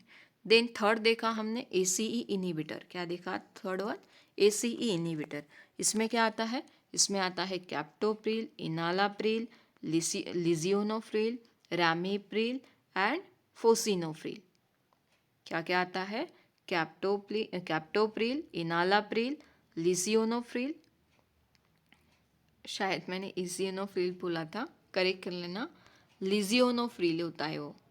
लिजियोनोप्रिल, रामीप्रिल एंड फोसिनोप्रिल। ये किस में आता है? ये आता है ACE इनहिबिटर में। किस में आता है? ACE इनहिबिटर में। उसके बाद देखा next one that is ARB। Next क्या देखा? ARB। तो ARB में क्या क्या आता है? ARB में आता है दैट इज टेल्मिसार्टान, लोसार्टान, वालसार्टान एंड कैंडेसार्टान। क्या क्या आता है? टेल्मिसार्टान, लोसार्टान, वालसार्टान एंड कैंडेसार्टान। किस में आता है? ARB में। उसके बाद आता है हमारा next one that is alpha blocker. क्या आता है? Alpha blocker. तो अल्फा ब्लॉकर में क्या क्या आता है? प्राजोसिन आता है, टेराजोसिन आता है, डुक्साजोसिन आता है। क्या क्या आता है? क्या क्या आता है? प्राजोसिन आता है, टेराजोसिन आता है, डुक्साजोसिन आता है। किस में आता है? अल्फा ब्लॉकर में। किस में आता है? अल्फा ब्लॉकर में। उसके बाद देखा कैल्शियम चैनल ब्लॉकर। तो कैल्शियम चैनल ब्लॉकर में क्या क्या आता है?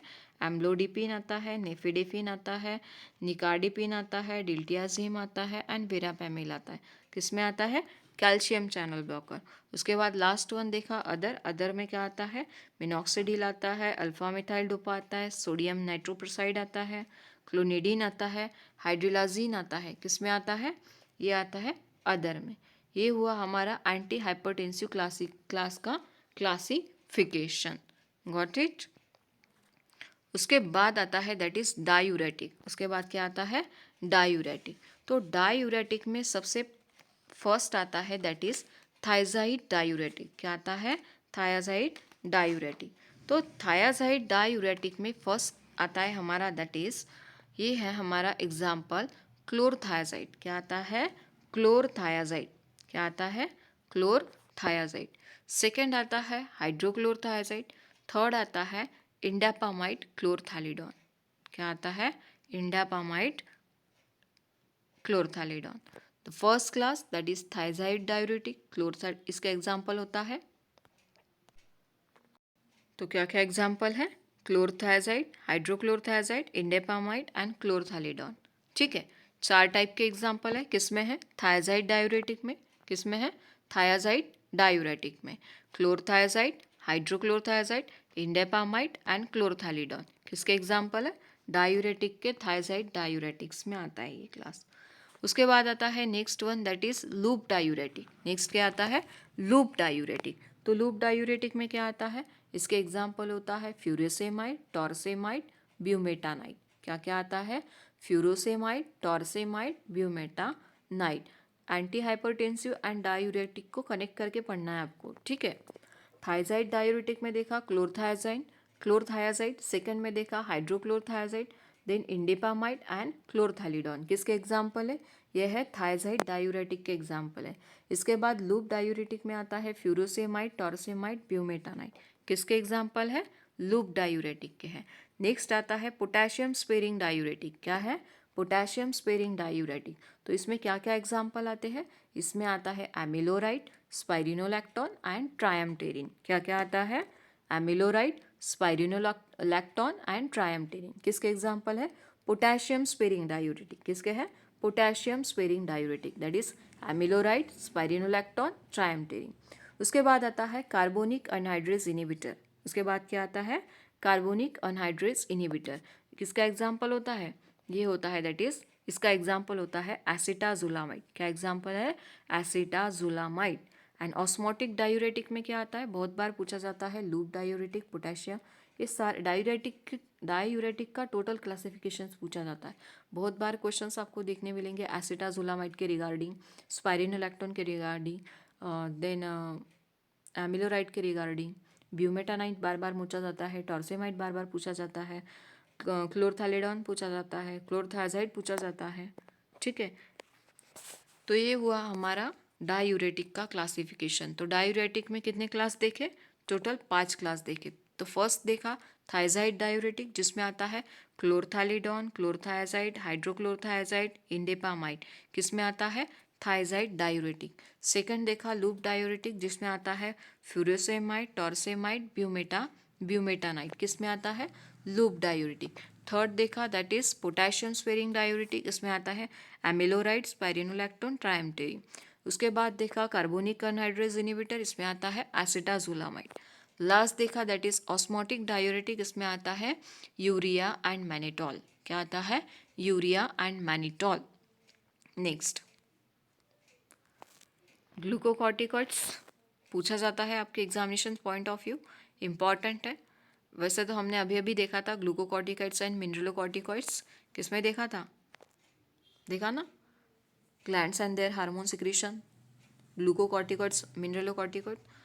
तो इसका क्लासिफिकेशन इतना ज़्यादा इंपॉर्टेंट नहीं है, फिर भी आपको एग्जाम्पल पूछे जाते हैं कि किसमें क्या क्या आता है। जैसे कि इंटरमीडिएट एक्टिंग में क्या आता है, किस टाइप का ड्रग आता है, तो एक बार देख लेते हैं। तो ग्लूकोकॉर्टिकॉइड्स के शॉर्ट एक्टिंग में आता है दैट इज हाइड्रोकॉर्टिसोन कॉर्टिसोल। क्या आता है? हाइड्रोकॉर्टिसोन। शॉर्ट एक्टिंग में क्या आता है? Hydrocortisone and example is that cortisol. उसके बाद सेकंड होता है हमारा इंटरमीडिएट एक्टिंग। सेकंड क्या है हमारा? Intermediate acting. इसमें आता है prednisolone, methylprednisolone and last one triamcinolone. Methylprednisolone, triamcinolone. तो ये आता है इंटरमीडिएट एक्टिंग में। शॉर्ट एक्टिंग में आता है that is hydrocortisone. Long acting में आता है डिक्सामिथाजोन, बीटामिथाजोन। किस में आता है? ग्लूकोकॉर्टिकॉइड्स। किसका क्लासिफिकेशन है ये? ग्लूकोकॉर्टिकॉइड्स के क्लास में आता है। Short acting, intermediate acting, long acting. Short acting, intermediate acting, long acting. तो शॉर्ट एक्टिंग में देखा हाइड्रोकॉर्टिसोन, इंटरमीडिएट एक्टिंग में देखा prednisolone, methyl prednisolone and triamcinolone. ये किसके एग्जाम्पल है? इंटरमीडिएट एक्टिंग के। उसके बाद लॉन्ग एक्टिंग में आता है डिक्सामिथाजोन एंड बीटामिथाजोन। किस में आता है? सभी है एग्जाम्पल ग्लूकोकॉर्टिकॉइड्स के। उसके बाद आता है मिनरलोकॉर्टिकॉइड्स, इसमें आता है अल्डोस्टेरॉन, एंड फ्लूड्रोकॉर्टिसोन। क्या आता है? Aldosterone and fludrocortisone. किसके एग्जाम्पल है? मिनरेलोकॉर्टिकॉइड्स। किसके एग्जाम्पल है? मिनरेलोकॉर्टिकॉइड्स। इसके बाद क्या है? मॉडल पेपर है और भी बहुत सारे क्वेश्चंस है जो कि आपसे कराने हैं, जैसे कि HLB वैल्यू। क्या होती है HLB value? Hydrophilic lipophilic balance के बारे में सुना है आपने? सो द HLB क्या होता है? Hydrophilic lipophilic balance. क्या होता है? Hydrophilic lipophilic balance. I think ये भी मैंने शॉर्ट्स में कराया है, तो जो लोग शॉर्ट्स देखते होंगे या फिर नहीं भी देखते होंगे फिर भी आपको देखना है, ठीक है? शॉर्ट्स में अवेलेबल है ये। तो HLB वैल्यू देखना है एक बार कि HLB value anti foaming agent की कितनी होती है। तो 0 से लेके 3 तक इसमें आता है, जो HLB रेंज बता रही हूँ, 0 से लेकर 3 तक एंटी फोमिंग एजेंट होता है। क्या होता है? एंटी फोमिंग एजेंट, ठीक है। नेक्स्ट वन 3 to 6 में आता है इमल्सिफाइंग एजेंट, जो कि WO टाइप में आते हैं, water in oil type emulsion. 0 से लेकर 3 तक आता है हमारा एंटी फोमिंग एजेंट। 3 से लेकर 6 तक आता है हमारा इमल्सिफाइंग एजेंट। 7 से लेकर 9 तक आता है हमारा वेटिंग एजेंट। देन 8 से लेके 18 तक आता है इमल्सिफाइंग एजेंट बट OW वाला, जो कि ऑयल इन वाटर है, देन 13 to 15 में आता है डिटर्जेंट। क्या आता है? 13 to 15 में डिटर्जेंट। एंड 15 से लेके 18 तक आता है सॉल्युबलाइजिंग एजेंट। क्या आता है? Solubilising agent. 0 से लेके 3 तक आता है एंटी फॉर्मिंग एजेंट। 3 to 6 में आता है इमल्सिफाइंग एजेंट, जो कि WO type, water in oil emulsion.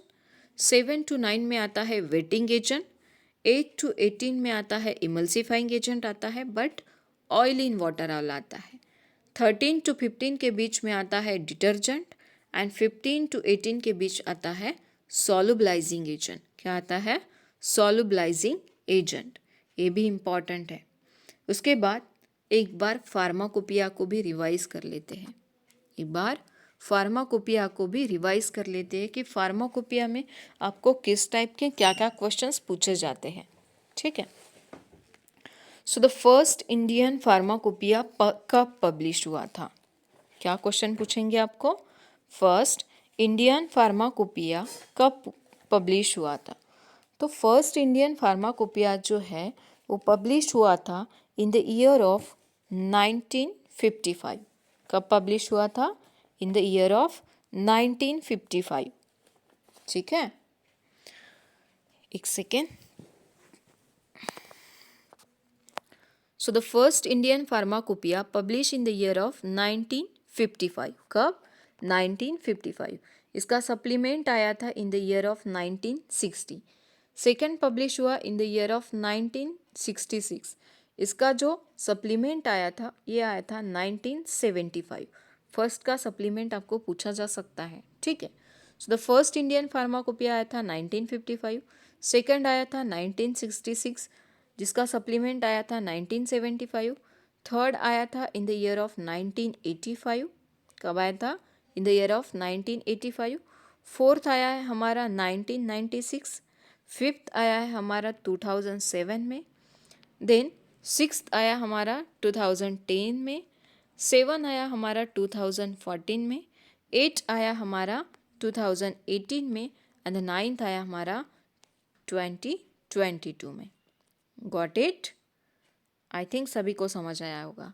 1955 में आया हमारा फर्स्ट, 66 में आया हमारा सेकेंड, देन 1985 में आया हमारा थर्ड, 1996 में आया फोर्थ वन, फिफ्थ वन आया था 2007 में, सिक्स्थ वन आया 2010 में, सेवन्थ आया हमारा 14 में, देन एट आया हमारा 2018 में एंड द लेटेस्ट अभी आया था वो आया था 2022 में, 2022 में, ठीक है? उसके बाद आपको ग्रेड ऑफ पाउडर भी पूछा जाता है। इसके बाद ग्रेड ऑफ पाउडर भी पूछा जाता है। तो मैं आपको डायरेक्टली CU नंबर बता देती हूँ कि किसकी CU नंबर क्या होती है। The first of all course powder की CU होती है दैट इज 10 नंबर। कितना? 10 नंबर। कोर्स पाउडर की जो सीयू होती है उसका नंबर होता है 10। क्या नंबर होता है? 10। मॉडरेटली कोर्स पाउडर जो होता है उसका सीयू नंबर होता है 22। क्या होता है? 22। मॉडरेटली फाइन पाउडर जो होता है इसका सीयू नंबर होता है 44। कितना? 44। Moderately fine powder. The first of all course powder जिसका होता है 10, मॉडरेटली कोर्स पाउडर का होता है 22, मॉडरेटली फाइन पाउडर का होता है 44, फाइन पाउडर का होता है 85, फाइन पाउडर आई से fine powder 85 and very fine powder का होता है दैट इज 120। कितना? 120। Course powder 10, moderately course powder 22, moderately fine powder 44, fine powder 85, very fine powder 120। ठीक है। नेक्स्ट वन, आपको कैप्सूल के बारे में भी पूछा जाता है कि लार्जेस्ट साइज ऑफ कैप्सूल। तो लार्जेस्ट साइज ऑफ कैप्सूल होता है दैट इज 000। क्या होता है? 000। इसकी अप्रॉक्सीमेट कैपेसिटी होता है इन mg that is 950 and in ml होती है दैट इज 1.37। कितनी होती है? 1.37। एंड आपको पूछा जाता है स्मॉलेस्ट साइज। दो ही ज़्यादा पूछे जाते हैं। स्मॉलेस्ट साइज होता है दैट इज 5। कितना होता है? 5। जिसकी अप्रॉक्स कैपेसिटी होती है इन mg दैट इज होता है 100 एंड इन ml होता है 0.13। कितनी होती है? 0.13। Largest size of capsule is 000 जिसकी कैपेसिटी होती है 950 एंड इन ml में होता है 1.37। देन स्मॉलेस्ट साइज होता है हमारा 100 जिस स्मॉलेस्ट साइज होता है हमारा 5 जिसके अप्रॉक्सीमेट कैपेसिटी होती है इन mg 100 एंड इन ml में होता है 0.13। ठीक है, ये हुआ हमारा कैप्सूल के रिगार्डिंग। उसके बाद आपको size reduction mill and their working principle के बारे में भी पूछा जाता है। ठीक है, size reduction mill and their working principle. So the first meal is that is cutter meal. The first meal is that cutter meal. तो कटर मील का प्रिंसिपल होता है दैट इज कटिंग। क्या होता है? कटिंग। कटर मील का प्रिंसिपल होता है कटिंग। सेकेंड वन आता है हैमर मिल। हैमर मिल का प्रिंसिपल होता है दैट इज इम्पैक्ट। क्या होता है? Impact. Cutter mill, cutting, hammer mill, impact. Then roller mill. Then होता है रोलर मिल। रोलर मिल का होता है दैट इज कॉम्प्रेशन। क्या होता है? कॉम्प्रेशन। देन आता है हमारा डिसइंटीग्रेटर। तो डिसइंटीग्रेटर का जो होता है प्रिंसिपल ये होता है इम्पैक्ट। क्या होता है? इम्पैक्ट। उसके बाद आता है बॉल मिल। उसके बाद क्या आता है? बॉल मिल। तो बॉल मिल का जो प्रिंसिपल होता है ये होता है इम्पैक्ट एंड एट्रिशन। क्या होता है? Impact and attrition. उसके बाद आता है फ्लूइड एनर्जी मिल। फ्लूइड एनर्जी मिल का प्रिंसिपल होता है इम्पैक्ट एंड एट्रिशन। क्या होता है? Impact and attrition. उसके बाद एज रनर मिल। उसके बाद एज रनर मिल का होता है क्रशिंग एंड शेयरिंग। क्या होता है? Crushing and shearing. Got it? Cutter mill, cutting, hammer mill, impact, roller mill, compression, disintegrator, impact. Ball mill and fluid energy mill का होता है impact and attrition. Edge runner mill का होता है crushing and sharing. ठीक है। Next form number भी करना है आपको। ठीक है, फॉर्म नंबर अभी नहीं बताती, बहुत लंबा हो जाएगा। फॉर्म नंबर आप कर लेना। लाइसन के बारे में पता है ना? Form number 20, form number 21, form number 90, form number 21, ये सब करना है आपको। ठीक है। और आपको बताना है कि क्या डिसइंटीग्रेशन टाइम। डिसइंटीग्रेशन टाइम पे भी आपको क्वेश्चन पूछे जाते हैं। सो हार्डेस्ट जिलेटिन कैप्सूल का कितना होता है, सॉफ्ट जिलेटिन कैप्सूल का कितना होता है। ठीक है, ये भी आपको करना है। कि आप बता दूँ? आप कर लेना। Hardest gelatin capsule, soft gelatin capsule, then sugar coated milk, sugar coated की कितनी होती है डिसइंटीग्रेशन टाइम, बता दूँ क्या, बता ही देती हूँ। सॉफ्ट जिलेटिन कैप्सूल का होता है 60 मिनट, हार्ड जिलेटिन कैप्सूल का होता है दैट इज़ 30 मिनट। कितना, 60 और 30 याद रखना है। सॉफ्ट जिलेटिन 60, हार्ड जिलेटिन हुई तो 30 मिनट्स।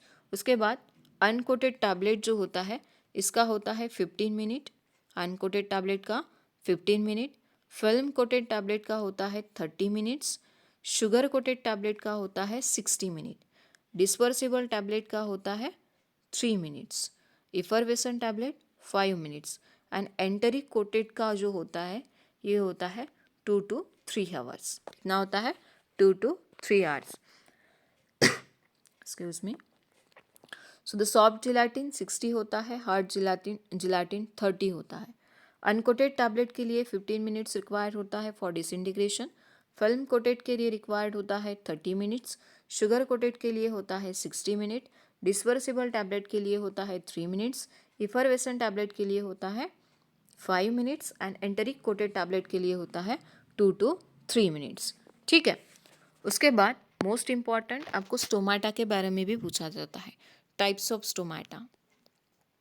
ठीक है, टाइप्स ऑफ स्टोमाटा। तो फास्टली एक बार रिवाइज कर लेते हैं। तो फर्स्ट आता है हमारा पैरासाइटिक एंड इसी को बोला जाता है rubiaceous. The first one paracytic anaemia या फिर रूबियाशियस। तो इसका एग्जाम्पल होता है कोका एंड सेना। क्या होता है, कोका एंड सेना। सेकेंड वन आता है हमारा डायसाइटिक स्टोमाटा। इसका एग्जाम्पल होता है वसाका, पिपरमिंट एंड स्पीरमिंट। क्या होता है, पिपरमिंट, वसाका एंड स्पीयरमिंट। ठीक है। पैरासाइटिक का क्या देखा, कोका एंड सेना। उसके बाद आता है anisocytic. The third one is that anisocytic. Third one anisocytic. तो इसमें आता है ट्रोपेन अल्कलॉइड। क्या आता है, ट्रोपेन अल्कलॉइड। तो ट्रोपेन अल्कलॉइड का एग्जाम्पल क्या होता है, बेलाडोना, धतूरा, विंका। क्या होता है, बेलाडोना, धतूरा, विंका। किसका एग्जाम्पल होता है, एनिसोसाइटिक स्टोमाटा। पैरासाइटिक स्टोमाटा का देखा कोका एंड सेना, डायसाइटिक में देखा वसाका, पिपरमिंट एंड स्पीरमिंट। एनिसोसाइटिक में देखा ट्रोपेन अल्कलॉइड जिसमें आता है बेलाडोना, धतूरा एंड विंका।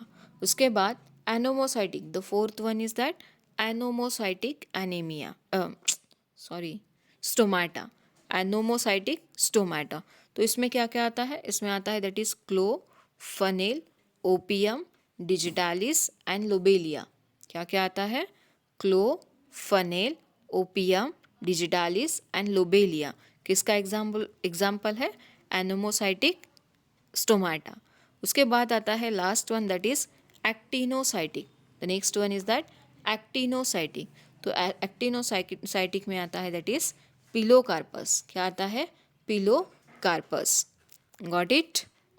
इसके बाद भी बहुत कुछ क्लासिफिकेशन बचे हैं, केमिकल टेस्ट बचे हैं, बहुत कुछ है। तो आपको कवर अप करना है। आप सब आप डिस्कस करेंगे model paper.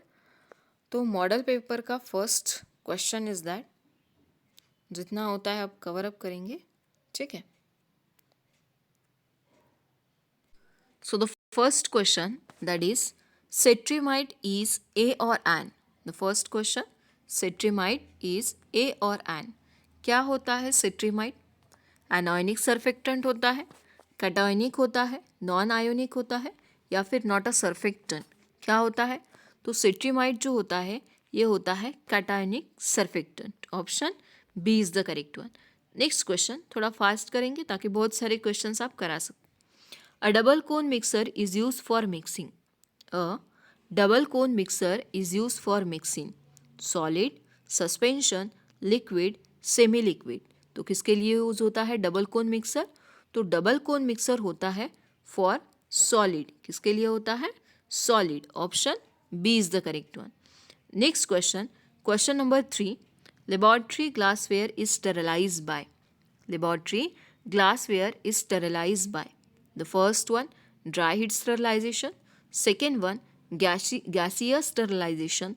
third one radiation sterilization, and the last one treating with a disinfectant. Which is the correct one? Laboratory glassware is sterilize by, किससे स्टरलाइज होता है?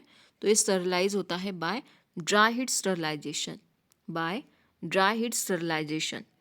Next one, question number 4. Starch paste use in the tablet mixing serve as. Starch paste used in the tablet mixing serve as the first one diluent, second one binder, third one disintegrant, and the last one lubricant. Which is the correct one? Starch paste is used in making the serve as. तो किसके लिए use होता है? ये होता है that is binder. Starch paste is used in the tablet making, that is binder के form में यूज होता है. Next, an example of filter a. ये क्वेश्चन आपको होमवर्क देना है, ठीक है. An example of filter a, question number 5 आपके लिए होमवर्क रखती हूँ. Next question, question number 6. Ocusert in a new drug delivery system mean for insertion into. क्या होता है Ocusert? Ocusert is a new drug delivery system mean for insertion into. The first one nose, second one ear, third one eye, and the last one under the skin. Which is the correct one? Occlused is a new drug delivery system meant for insertion होता है, that is eye. क्या होता है? eye. Option C is the correct one. Next question, question number 7. अभी अभी देखा था size reduction का प्रिंसिपल. तो फ्लूइड एनर्जी मिल्क का आपको क्या पूछा है? प्रिंसिपल पूछा है शायद. पढ़ लेते हैं questions. The mechanism of size reduction in the fluid energy mill is. The mechanism of size reduction in fluid energy mill is. First one impact, second one attrition, third one both, and the last one none of the above. So the mechanism of size reduction of fluid energy mill होता है that is impact and attrition. क्या होता है? Impact and attrition. अभी देखा ना, तो option B is the correct one. Impact भी होना चाहिए एंड एट्रिशन भी होना चाहिए. So option C is the correct one. Next question, question number 8. अभी क्वेश्चन देखा था. The latest edition of Indian Pharmacopoeia was publish in the year. किस ईयर में पब्लिश हुआ है लेटेस्ट? तो लेटेस्ट पब्लिश हुआ है in the year of 2022. Option A is the correct one. Which one is correct? Option A is the correct one. Next question, question number 9. A thermolabile antibiotic drug can be dried by using. The first one, tray dryer. Second one, fluidized bed dryer. Third one, rotatory dryer. And the last one, freeze dryer. Which is the correct one? क्या होता है ये? A thermolabile antibiotic drug can be dried by using. तो ये होता है that is freeze dryer. क्या होता है? Freeze dryer. Option D is the correct one. Which one is correct? Option D is the correct one. Next question, question number 10. Antiviral agent to treat influenza A virus is. Antiviral agent to treat influenza A virus is. The first one, acyclovir, amantadine. The second one, amantadine.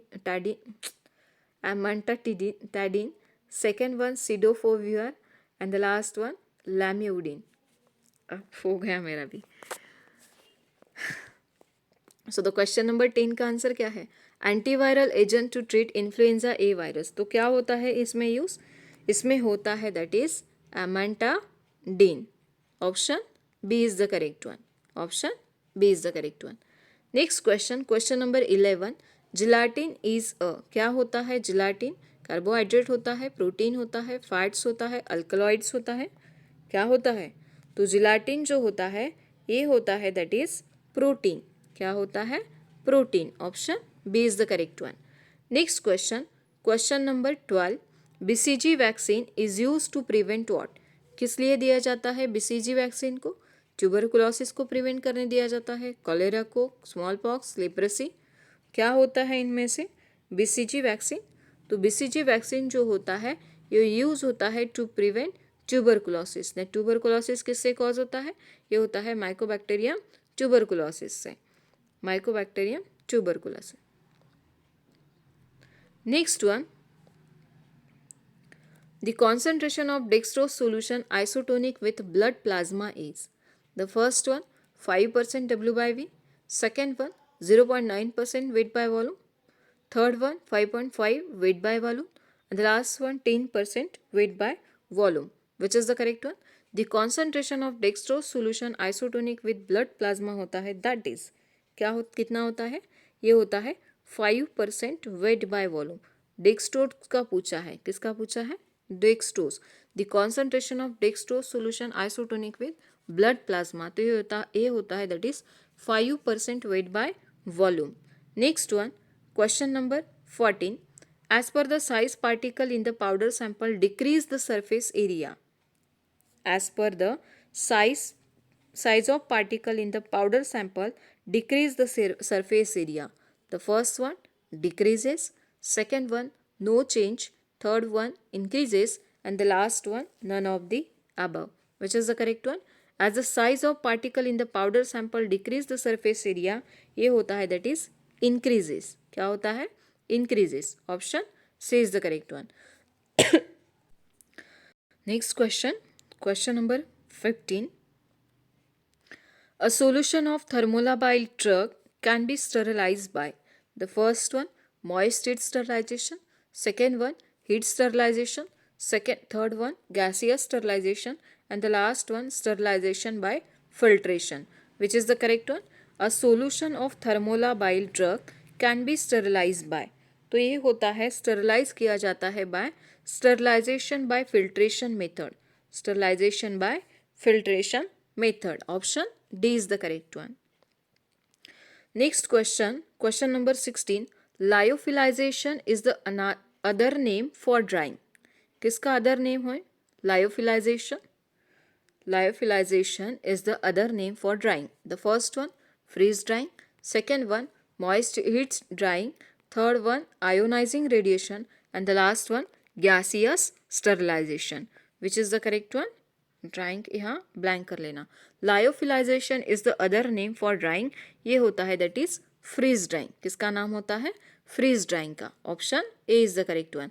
Lyophilisation is the other name of होता है freeze drying. Option A is the correct one. Next question, question number 17. Most widely use supercritical fluid in critical fluid coating is. Most widely used supercritical fluid in supercritical fluid coating is. तो ये क्या होता है? ये होता है that is carbon dioxide. क्या होता है? Carbon dioxide. Option A is the correct one. Most widely use supercritical fluid in supercritical fluid coating होता है carbon dioxide. Next one, question number 18.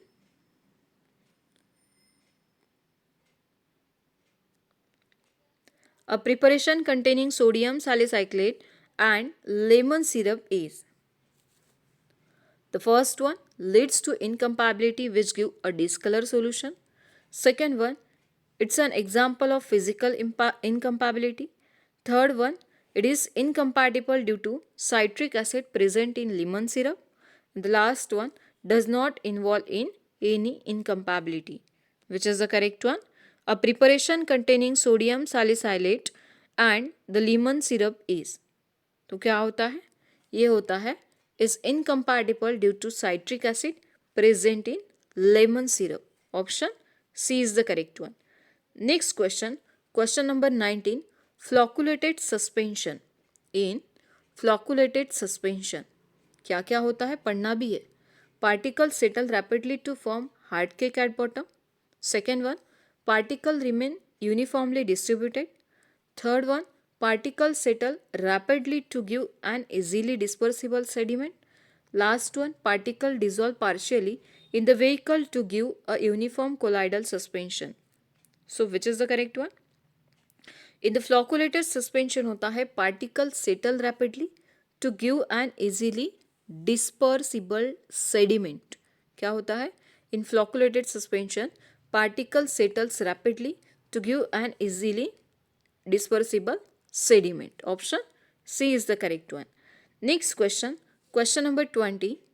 In a batch injectable solution consisting of 1000 of ampules, each containing 5 ml of product, the number of sample to be picked up randomly for the sterility testing as per the IP is. क्या है question? In a batch of injectable solution consisting of 1000 of ampule, each containing 5 ml of product, the number of sample to be picked up randomly for the sterility testing as per the IP कितना होता है? 20, 10, 2%, 5%. Which is the correct one?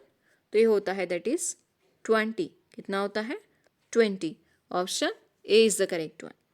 Next question. Question number 21. The major difference between an ointment and paste. पूछा जाता है बहुत बार. The major difference between an ointment and paste. The first one, paste are semi-solid, whereas ointment are semi-liquid. Second one, paste contain more amount of finely divided solid than ointment.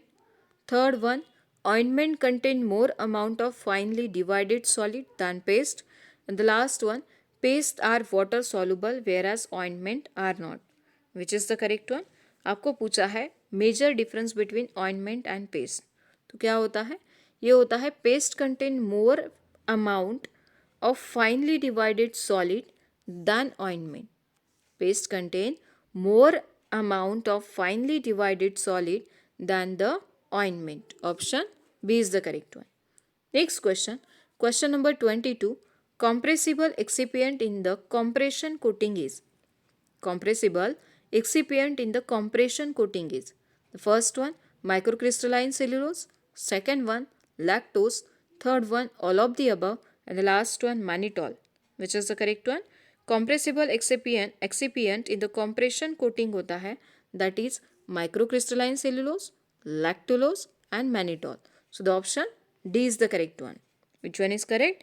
Option D is the correct one. Next question. Question number 23.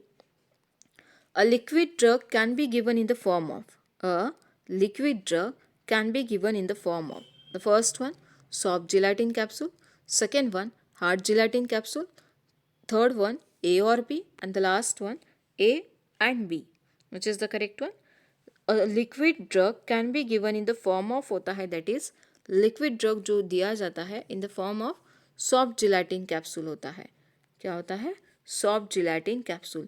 कितना होता है soft gelatin capsule का disintegration time? तो ये होता है that is 60 minute. Hard gelatin का कितना होता है? 30 minutes. ठीक है. Next one, question number 24. Talc is used as in tablet making. The first one, diluent. Second one, lubricant.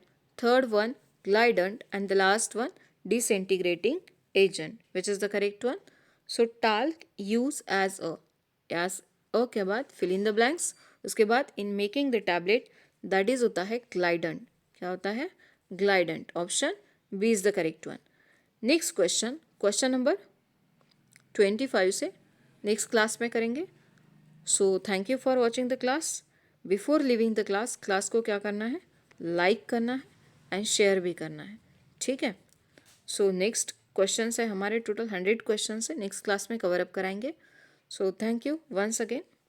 C you in the next class.